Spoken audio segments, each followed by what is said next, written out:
Hi guys, magandang umaga, magandang araw, magandang gabi. Ayan, magluluto tayo ng fish steak. Gamit natin ay bangus. Meron tayong bangus syempre, kalamansi at sibuyas, paminta at mantika. So guys, tara. Tingnan na natin.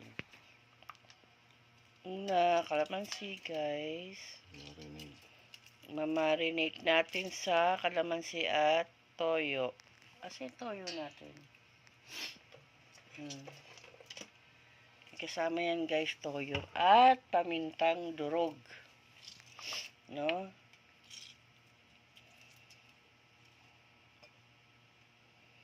Ayan, ganyan guys.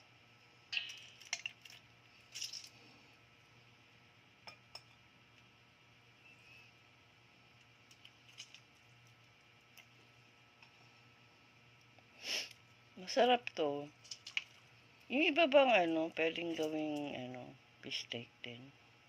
Ano pa masarap na fish steak na isda? Wala akong alam yun lang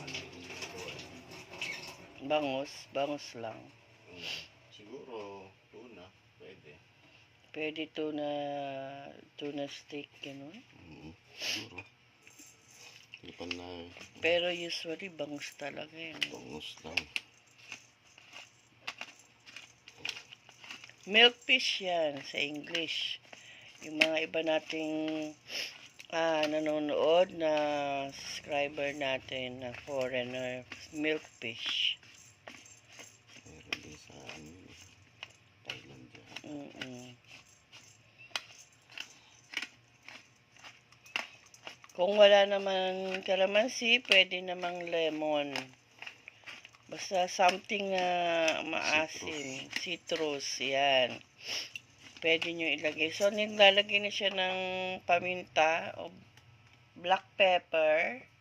Then, yung ating soy sauce or toyo.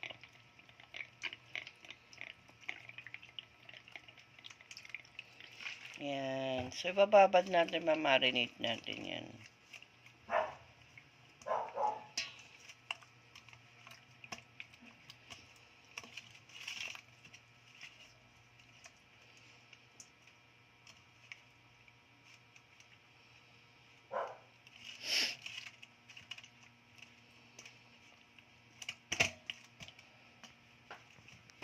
So, marinate natin guys to ng mga 30 minutes guys. Marinate. Tapos nun, ipiprito natin guys. So, ayan. Inito tayo ng mantika. At ilagay na natin itong mga bangus o milk fish. Matalsik. Hindi ka matalsik yan.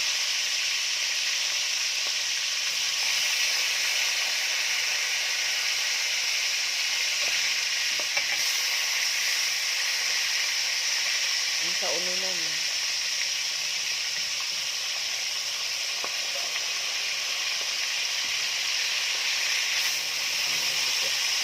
So, ayan guys. Takpan natin. So, ayan guys. Luto na siya. So, yung kabilang side naman ang ating lulutuin.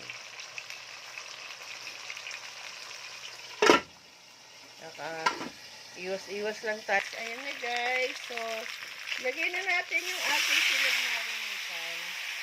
Yung kalamansi na may toyo. And then, yung ating onion rings. Ayan.